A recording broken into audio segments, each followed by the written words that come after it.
Right. Well, I've been back to the dead man's toy chest and I've raided his sort of, what do you call it, ectoplasmic tomb. And picked myself up some more Star Wars. Now, I've got quite a lot of these Power of the Jedi figures this time. And this one is from collection number 2. And it is a droid. Battle droid, yes. They're pretty cool, got a nice stance on them and that there. And then all the figures available in the line. Not that many of them were there, actually. A good handful of them, but not all of them. But we'll show you which ones were there that I got. Here's one from Series 1, and this one is a Sand Trooper, and he's got bits of sand all over him. And he's got them pretty cool goggles in his hand there as well, which is really nice. Not the obviously best articulated figure, but a very nice looking figure. And these all come with these 8 info packed pages with sort of their bios and stuff on the back. So I've got him. And I also picked up this other battle droid, and this one's where he's been blasted off a Gungan water bomb thing, and that looks like it is removable from him, but it does look pretty awesome on him, I have to say it. A nice little representation there as he's getting zapped. And a couple of Power of the Force ones I picked up as well. I know the Power of the Force stuff's not really that desirable, but there is some pretty decent figures in it. At least certain ones I've seen, I thought, like, wow, that's really cool. There's a Biggs Dark Lighter, you know. And you've kind of got to somewhat feel sorry for Biggs, because, you know, it says on the back here that he's a Tatooine native and childhood buddy of Luke Skywalker. And, you know, obviously they grew up together. Biggs went off to be a rebel. Luke wanted to copy him. He ended up fighting with him, saving Biggs' life, and then Biggs obviously drops the ball, and Luke ends up getting his life saved by Wedge. Isn't it Wedge? Yeah, it is Wedge. Don't know why I'm questioning myself. I don't know it's Wedge. So basically then, when the time comes, he's like, no, Wedge, get yourself away, you know, you're no good back there. I'll let this kid, Joe Schmo hack my bullet for us, though, seeing as, where was he? Like, you know, he just buggered off, did his own thing. So, you know, maybe if he'd kept his eye on the ball, he would have been around to drive a snow speeder and, get a part in Coronation Street or something like that. There was also this other Power of the Force figure, which I have no idea who this guy is. I mean, it does say he's from Return of the Jedi.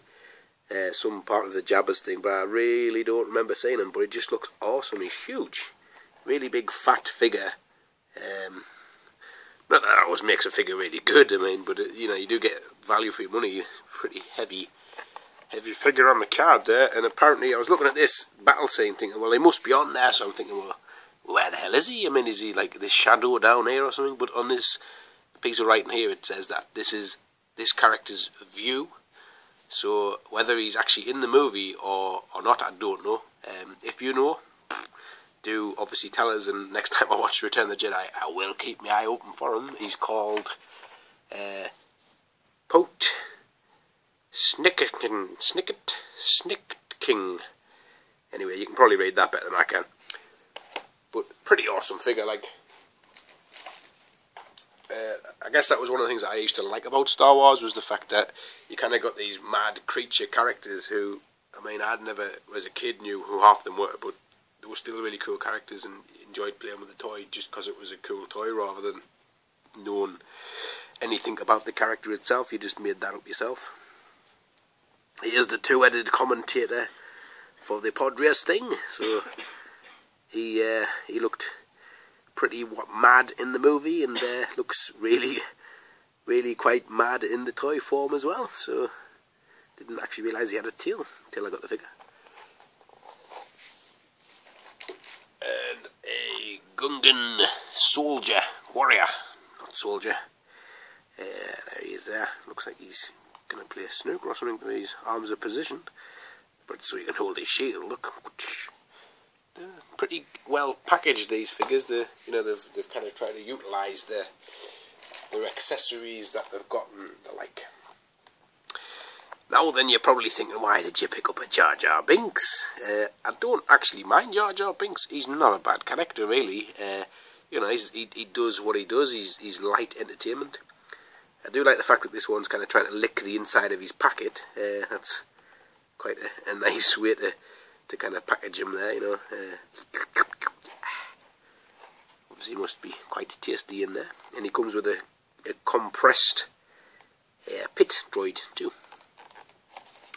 So that's a nice little 2-pack. Right, now then, this was another one. I don't even know which film this one's from. I'm judging by the picture. It kind of maybe is episode 1. But basically, if you can kind of look behind the Yen sticker, he's got like metal legs, and then behind him, he's then got like his trousers there. And I just thought, like, wow, it's the space age Get Wallace and Gromit, oh, come on, Gromit, I've got the wrong trousers on. So I just thought, £2.50 for a figure that I know absolutely nothing about, but yet comes with an additional pair of trousers. I've got to get him, like, and I mean, it has got the 1,075 yen sticker on there, which I found out last night when I googled that is a roughly £7.60 odd. So I was kind of thinking, like, wow, this must be worth thousands of pounds, but apparently the yen is, it's not really worth anything, is it? So yeah, pretty random. Like I say, I know absolutely nothing about this guy. It doesn't really give you any information apart from just that he's like a trader. So I assumed he must be like a Watto type guy. All this guy's got different people on the back. Some Chewbaccas and stuff, and there's the Jar Jar with his tongue sticking out. Right, picked up my mate here, Boshak, or Boshek. The card's kind of a bit bashed in, like this is well folded back, and there's tears here, and there's a gigantic sticker which is half, I'm going to assume, Chinese and half not Chinese, which, use your Star Reward coupon, just like cash, to buy this item. So I guess that's what he must have done. So, he's not really a character I knew that much about, but seeing him in the packet, he's cool as out. Look at that, he's wearing kind of like an X-Wing uniform, but instead of being orange, it's black, which is really cool. And he comes with this mad kind of space helmet there as well, which this guy is really screaming for me to get him out of the packet, but at the moment I'll leave him in there. So he's well decent, this guy, and his bio is really cool. If you're interested in this character, check him out, because he's got a pretty decent character, and he's his little droid here that he's claimed. He's taken him. He's like, TC-14, you are mine. Right, on to an astromech droid, and this one is R2-Q5, and he is the sort of African-American astro droid type, and he comes with, what is that? Some sort of, it's like the Death Star, isn't it? It's the Death Star on a plastic stick. I believe it must be some sort of readout or scan thing or whatever, I don't know. So, yep, there's R2, the sort of the black R2 version or whatever. Again, more figures on the back. Cool mech droid. I do like mech droids, I must admit, and I have thoroughly enjoyed picking up a good handful of them. I do plan on like maybe just showing just all the mech droids I've got now. That might be a pretty good video. Right, here's another cantina, and this one's Fans Choice 1. Now, I did show you the Fans Choice 2 figure. Now, I don't know whether that was from the same year or same like choice competition or what, but this guy was number 1 for whatever choice that there was at the time, and I guess, you know, the fact that he's got 2 security tag things on him, you know, so making sure that when I bought this guy, every shop I went into, like, for the entire day, people were coming over going, oh, you've stole something. I'm walking into the shop. No, you've stole something. Let's check your bags, come on. What the hell? You've got, like, a bag full of Star Wars figures? Yeah, like, what's wrong with that? Like, isn't that not a perfectly normal thing to have in a bag? Okay, just carry on, mate. And then, obviously, you walk around the shop, buy whatever you want, come out, beep, beep, beep. Oh, you've nicked something. Oh, God, like, dude, you were the guy who checked us when I came in. Yeah, no, but I just want to look at your Star Wars figures again. Anyway, obviously, go off on somewhat of a tangent there. It's obviously a arithmetic. And wasn't there not 2 of these in the film? Yeah, look, there's his mate. So you kind of got to feel sorry for his mate, and if like he's number 1 and his mate obviously wasn't number 2,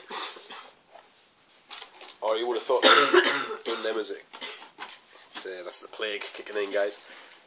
You would have thought they were maybe doing him as a 2-pack.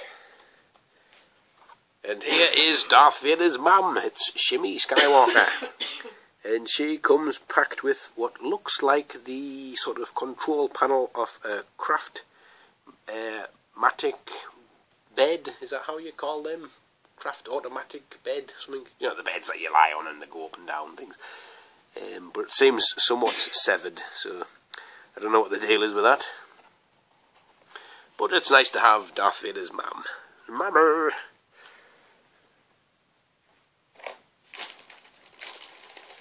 Right, now then, this one's in a clamshell, so I kind of take, if it's in a clamshell, as a bit of a cue that the person who had this must have thought it was of some value. It is another Jar Jar Binks, and this one is Jar Jar Binks Naboo Swamp with fish.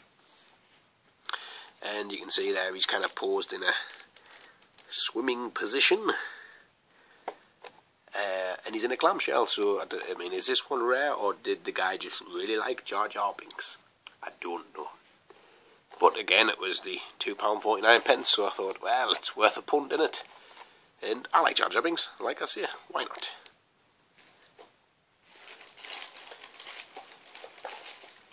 Right, this one is probably, I don't know, probably the coolest one I got, and it's the Fan's Choice number 4. And it is the Star Wars Macquarie Concept Stormtrooper. Now, I know they did like a concept series where it was just concept figures, but I don't remember seeing them just in like the regular kind of Star Wars line, if you know what I mean. And this guy's really cool because it comes with a lightsaber, a blaster, and a shield, which shows you on the back there with his shield and his blaster in his hand and stuff. So really cool figure, this one. Absolutely chuffed to have found him. 1,200 yen for this guy. £8. Right, got my eye on this guy and picked him up, so you know you don't see many Cycloptic Cantina patrons. So when you see them, you've got to pick them up. Really good detail on this guy. Do like his boots. Not that you can see them for the flesh. And here's a sneak peek at R3-T7. And he's been somewhat zapped, and he has a see-through head. So again, another pretty cool little mech droid there.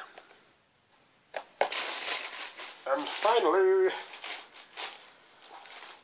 a Power of the Force Stormtrooper with battle damage.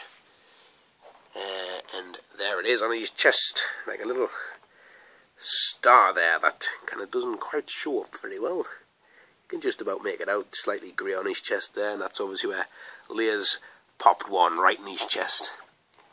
Now, it says on the back the instructions to use, although it says use cold water to make battle.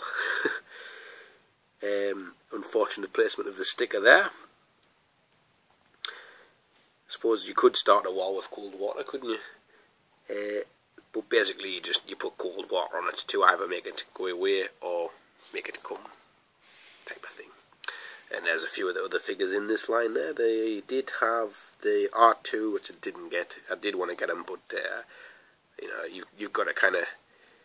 There's only so many I could get, man. And he came with a little Princess Leia hologram and that Greedo. I believe it's Greedo, although his top's really very light coloured. He was there also. So that concludes your sort of look at me Star Wars pickups. Another massive long video. Apologies for that if long videos aren't your thing. But, you know, there we go. Thanks for watching, and I'll catch you all later on.